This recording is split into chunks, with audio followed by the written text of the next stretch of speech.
নমস্কার বন্ধুরা, সোনু ঘুঘু ক্রিয়েশনে আপনাদেরকে স্বাগত।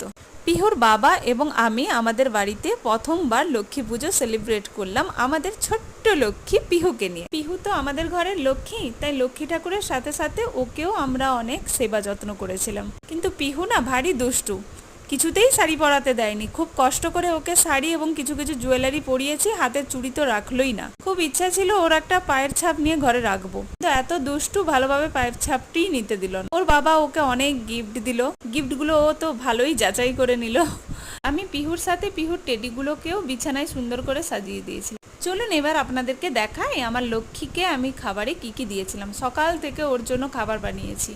আমাদের লক্ষ্মী কিন্তু পায়েস খেতে খুব পছন্দ করে, তাই ওর বাবা ওর জন্য নিজের হাতে গুড়ের পায়েস বানিয়েছে। লক্ষ্মী কিন্তু প্রথম খাবারে শশাটাই তুলে খেলো।